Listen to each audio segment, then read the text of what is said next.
जय गणपति बप्पा। हर हर महादेव। जय छत्रपति शिवाजी महाराज। जय मराठी जय मराठा। नमस्ते, सुप्रभात। सभी बड़ों को प्रणाम, छोटों को प्रेम। स्वागत है आप सबका आपके अपने चैनल अभिवाणी में। मेरा नाम है अभिषेक शर्मा। आज है 5 जुलाई 2023, दिन बुधवार, और कौन हो रहा है करोड़पति 2023 सीजन 4 का ऑफलाइन क्विज खेलेंगे, जिसको खेल के आप 500 पॉइंट जीत सकते हैं। इसका शॉर्ट वीडियो मैंने पहले ही अपलोड कर दिया था, और आंसर्स के रूप में इमेजेस जो है। अरे ये कौन बनेगा करोड़पति का बैनर कैसे आ रहा है? अच्छा, वो ट्रेलर है इसका। केबीसी भी जल्दी ही आने वाला है, तो जिनके पास अभी कॉल नहीं आया केएससी से, वो निराश ना हो, आपको केबीसी में भी और चांस मिलेंगे। तो ये कल 6 जुलाई 2023 दिन गुरुवार को, बृहस्पतिवार को दिन में 9:59 तक लाइव रहेगा। और पॉइंट्स के लिए प्ले अलोंग करिएगा रात्रि में शो जब आता है तब। ये थोड़ा डिटेल इन्फॉर्मेशन के साथ में रहता है। यदि आप अपना जीके बढ़ाना चाहते हैं तो आप जो है इसको पूरा देखिए सुनिएगा, तो आपका जो है सामान्य ज्ञान निश्चित तौर पर बढ़ेगा। अब प्रश्नों की तरफ चलते हैं। पहला प्रश्न जो है आज का वो है, गंगोत्री ग्लेशियर किस राज्य में स्थित है? तो ये उत्तराखंड में है। और 4 धाम की आपने यात्रा सुनी होगी, तो गंगोत्री उनमें से एक हैं। बद्रीनाथ, केदारनाथ, गंगोत्री और यमुनोत्री 4 होते हैं, तो गंगोत्री उनमें से एक हैं। कहाँ पर है ये गंगोत्री ग्लेशियर? तो ये उत्तराखंड में गढ़वाल हिमालय के उत्तरकाशी ज़िले में स्थित है। इसकी लंबाई जो है ये 30 किलोमीटर की है, और ये चौखंबा पुंजिका से निकलती है। चौखंबा पुंजिका से निकलती है, जो 4 पहाड़ों से बनी एक पहाड़ी है। इसको जो है गौमुख के नाम से भी जाना जाता है, मीन्स काऊ माउथ, गाय के जैसा मुंह, क्योंकि इसका ग्लेशियर का जो अंत है ना, जो लास्ट एंड पार्ट है, वो गाय के मुंह जैसा दिखता है, इसलिए इसे गौमुख के नाम से जाना जाता है। ये चीन की सीमा से लगा हुआ है, और भागीरथी नदी वहाँ पर जो बहती हैं उनको ये जल भी प्रदान करता है, गंगोत्री ग्लेशियर। अब चलेंगे दूसरे प्रश्न की तरफ, जो कि है,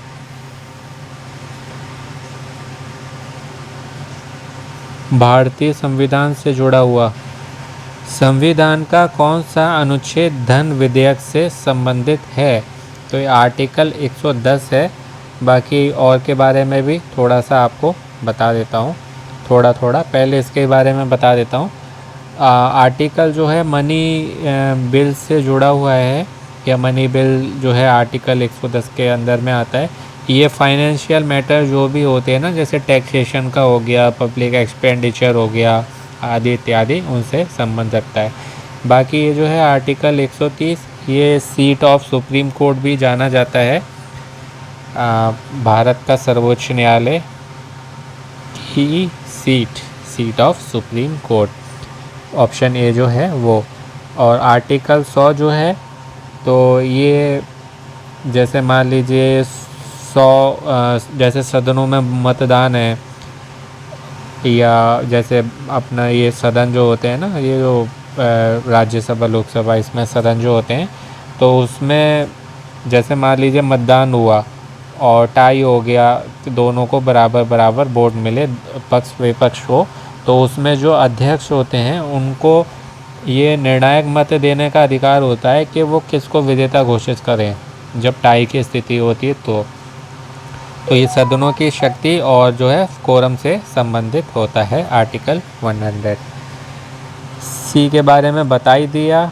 डी है आर्टिकल 120। तो ये क्या होता है आर्टिकल 120? तो ये राज्यसभा के जो सभापति होते हैं, या लोकसभा के जो अध्यक्ष होते हैं, या इस तरह इसका कोई कार्य करने वाला व्यक्ति, यानी कि ऊंचे पद वाला, इससे जुड़ा हुआ। तो मान लीजिए जैसे हिंदी मातृभाषा है और अंग्रेजी जो है कॉमन है सब जगह, है ना। तो मान लीजिए अगर किसी को हिंदी इंग्लिश दोनों नहीं आती है, जो वहाँ पर सदन में बोल रहे हैं, तो उसमें क्या है, सदन को जैसे संबोधित करने के लिए वो उनकी जो भी मातृभाषा है अपनी, जहाँ से भी जिस भी वो स्टेट से आते हैं, तो वो अपनी मातृभाषा में संबोधित कर सकते हैं, बोल सकते हैं। तो ये उनको अधिकार देने वाला है अनुच्छेद 120।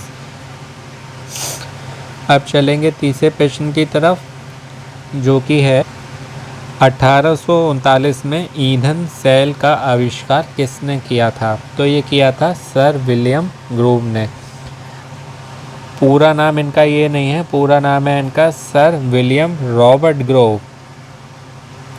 सर विलियम रॉबर्ट ग्रोव ये ब्रिटिश के, यानी कि लंदन के, ब्रिटिश लंदन, तो ये ब्रिटिश के भौतिक विज्ञानी थे और साथ ही ब्रिटेन के उच्च न्यायालय, जैसे अभी बात हो रही थी हाई कोर्ट, सर्वोच्च न्यायालय होता है सुप्रीम कोर्ट और हाई कोर्ट होता है उच्च न्यायालय, तो वहाँ के ये जज भी थे 1880 से। और इन्होंने 1800 इन्वेंटेड किया था 1839 में, और जो बनाया था पहला ईंधन सेल वो 1842 में बनाया था, 3 वर्ष बाद, 39, 40, 41, 42, हाँ 1842 में। और पहली बार किसी अणु के भीतर परमाणुओं के थर्मल पृथक्करण का प्रमाण भी इन्होंने प्रस्तुत किया था, यानी कि अणु के अंदर परमाणु जो होते हैं उनके बारे में इन्होंने बताया। अगर इसको इंग्लिश में बोलें तो he built the first fuel cell in 1842 and first offered proof of the thermal dissociation of atoms within a molecule. Sir William Robert Grove. पहला वाला जो इसमें ऑप्शन है, कैसे कैसे अजीब नाम होते हैं इनके,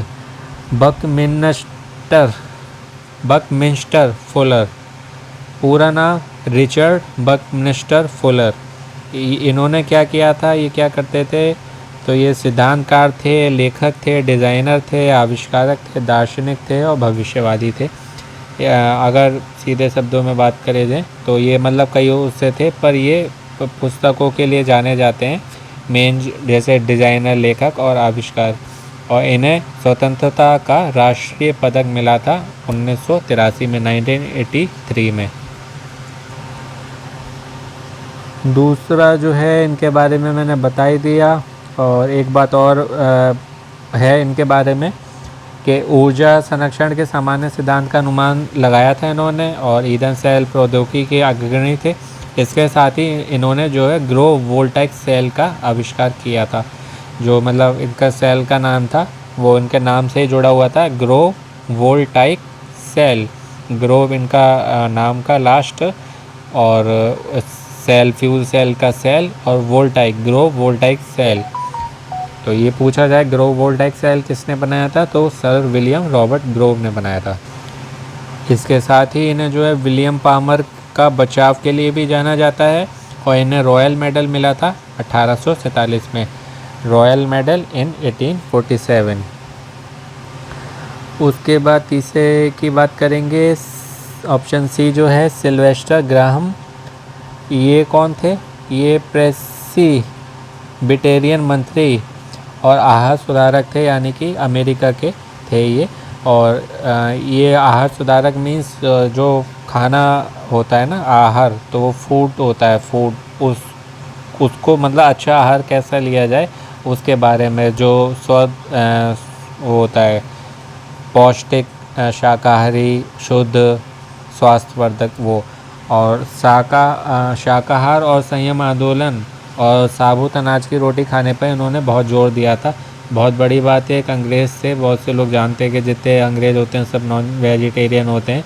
ये सोचिए इतने बड़े मंत्री थे और फिर भी इन्होंने जो है शाकाहार पे जोर दिया। तो शाकाहारी जो है, शाकाहार सबसे अच्छा होता है, शुद्ध होता है, और जो भी शाकाहारी होते हैं वो खूब लंबी आयु तक जीते हैं। जो शाकाहार का सेवन करते हैं, योग करते हैं, वो आप देख लीजिए किसी को भी, शाकाहारी जो भी है और योग करता है वो खूब लंबी आयु तक जीता है, 100 वर्ष से ऊपर भी जी जाते हैं। और इन्होंने जो है ग्राहम आटा, ग्राहम ब्रेड और ग्राहम क्रैकर उत्पादों को प्रेरित किया था कि ये जो है, और इन्हें जो है शाकाहार के जनक के रूप में भी जाना जाता है, सिल्वेस्टर ग्राहम को। इंग्लिश में कहें father of vegetarianism in the United states of America, USA। तो इसलिए जो है शाकाहार का सेवन करें, शाकाहारी बने, फल खाएं, सब्जी खाएं और मांसाहार से अपने को दूर रखें। मांसाहार हो गया, अंडाहार हो गया, ये चीज़ें नहीं खाएं, क्योंकि किसी भी जीवित को मार के उसका मांस खाना ये अच्छी बात नहीं है, तो नहीं करना चाहिए। और बाकी उनमें बीमारियां होती हैं, हम जो भी खाते हैं कोई उसका टेस्ट तो करवाते नहीं हैं कि इसको कोई बीमारी है ना। अब कितनी उनमें जीव जंतु में बीमारी होती है, उनसे मनुष्यों को लगती है, तो बिना टेस्ट करे खा जाना, वो बीमारी वो मनुष्य के अंदर पहुंच जाती है। तभी तो इतनी तरह की मनुष्यों में बीमारियां आ रही हैं। पहले कहाँ था इतनी कई बीमारियां, अब देखिए कितने रंग बिरंगी बीमारी हो गई हैं। तो ये सब ऐसे ही आती हैं गलत खान पान से। तो इसलिए संयम में जीवन जीना चाहिए, शाकाहार पे रहें और अपना जो है योग करें, व्यायाम करें, स्वस्थ रहें। चौथा है जॉयस हॉल या जेसी हॉल, पूरा नाम जॉयस क्लाइड हॉल। इन्हें जेसी हॉल के नाम से जाना जाता था, पूरा नाम है जॉयस क्लाइड हॉल। ये अमेरिकी व्यवसायी और हॉलमार्क कार्ड्स के संस्थापक थे। हॉलमार्क जो कार्ड होते हैं ना, उनके संस्थापक। अगले प्रश्न की तरफ बढ़ेंगे, जो कि है चौथा प्रश्न। कहाँ गया, ये रहा।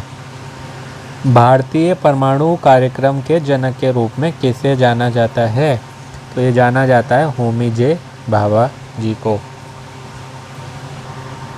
पूरा नाम है इनका, जे जो है वो है जहांगीर, होमी जहांगीर भाभा। इनकी मृत्यु जो है वो एयर इंडिया की फ़्लाइट थी 101, उसका क्रैश हो गया था, उससे इनकी मृत्यु हुई थी।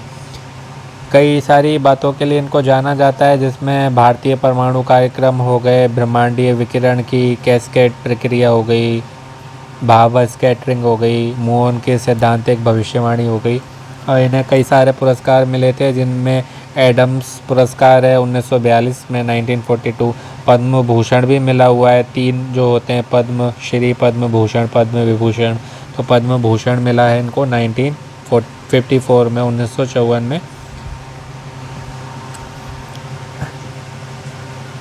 दूसरे जो हैं इसमें विक्रम साराभाई, पूरा नाम विक्रम अम्बालाल साराभाई। इनको जो है भारत का अंतरिक्ष कार्यक्रम और भारत का परमाणु कार्यक्रम के लिए जाना जाता है, और इनको जो है पद्म भूषण और पद्म विभूषण दोनों ही मिल चुके हैं। पद्म भूषण मिला था 1966 में 1966, और पद्म विभूषण मिला था 1972 में इनकी मृत्यु के पश्चात इन 1972। ऑप्शन सी है उडुपी रामचंद्र राव। ये भी भारतीय अंतरिक्ष कार्यक्रम से जुड़े हुए हैं, इन दोनों की तरह जिनकी अभी बात हुई थी। और इनको जो है भारत का अंतरिक्ष वैज्ञानिक और भारतीय उपग्रह कार्यक्रम क्या वास्तुकार के रूप में भी जाना जाता है। और इन्हें भी पद्म पुरस्कार मिले हैं, जिसमें पद्म भूषण मिला था 1976 में 1976, और उसके बाद पद्म विभूषण मिला था 2017 में 2017 में पद्म विभूषण। चौथे हैं डॉक्टर APJ अब्दुल कलाम।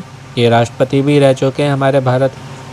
ये भी अंतरिक्ष कार्यक्रम से जुड़े हुए थे, और पूरा नाम है इनका अबुल पाकिर जैनुलाब्दीन अब्दुल कलाम। पूरा नाम भी आपको मालूम होना चाहिए, अबुल पाकिर जैनुलाब्दीन अब्दुल कलाम। इनको भारत के मिसाइल मैन के नाम से भी जाना जाता है। ये भारत के 11वें राष्ट्रपति रहे हैं 2002 से 2007 तक, और भारत सरकार के प्रथम प्रधान वैज्ञानिक, फर्स्ट सीनियर साइंटिस्ट सलाहकार जो होते हैं वो भी रहे हैं। इसके साथ ही इन्हें पुरस्कार मिला है, जिसमें संयुक्त राष्ट्र ने इनके जन्मदिन को विश्व छात्र दिवस के रूप में घोषित किया था, और तमिलनाडु सरकार जो है उसने घोषणा करी थी कि इनके नाम पर एक पुरस्कार डॉक्टर APJ अब्दुल कलाम पुरस्कार दिया जाएगा। इसके साथ ही 4 सितंबर 2015 को भारतीय राज्य उड़ीसा के तट के पास में व्हीलर द्वीप का नाम बदलकर इनके नाम पर रख दिया गया था, जिसका नाम फिर APJ अब्दुल कलाम द्वीप कर दिया गया, जो कि भारत के उड़ीसा तट के पास में है। पहले उसका नाम व्हीलर द्वीप था। ये इनकी मृत्यु के पश्चात हुआ था। इसमें जनवरी, मार्च, मई, जुलाई, अगस्त, अक्टूबर और दिसंबर, ये 7 महीने ऐसे होते हैं जिसमें 31 दिन होते हैं। तो ये थी बात आज 5 जुलाई 2023 दिन बुधवार, कौन होना है करोड़पति 2023 सीजन 4 के ऑफलाइन क्विज की। आशा करता हूँ आपको अच्छे से बता पाया होगा और आपकी जीके और अच्छी हुई होगी और साथ ही रिवीजन भी हो गया होगा। और बाकी और क्विज के वीडियो आपको चैनल पर मिल जाएंगे अमेज़ॉन के, जो कि आपके जीके बढ़ाएंगे और आपको प्राइजेस भी जिता सकते हैं। तो चैनल विजिट करके देख लीजिए और जो सा नहीं खेला है खेल के लकी ड्रॉ में एंटर कर लीजिए, अपने जीतने के चांसेस बढ़ाइए और तैयारी करते रहिए। और आगे KBC आने वाला उसमें आपको चांसेस मिलेंगे। और इसका जो शो का लास्ट दिन है वो शायद एपिसोड का 5 अगस्त को आएगा, तो 1 महीना ही रह गया है। तो 15 दिन और वेट कर सकते हैं आप, यानी कि 2 सप्ताह। उसके बाद फिर KBC का वेट करिएगा। तो इन्हीं आशाओं के साथ आप सबको बहुत शुभकामनाएं, बधाई। अपनों का ध्यान रखें, स्वस्थ रहें, व्यस्त रहें, मस्त रहें, प्रसन्न रहें, सुनते रहें अभिवाणी भाई अभिषेक शर्मा। आपका दिन और जीवन शुभ हो। All the very best and best of luck friends.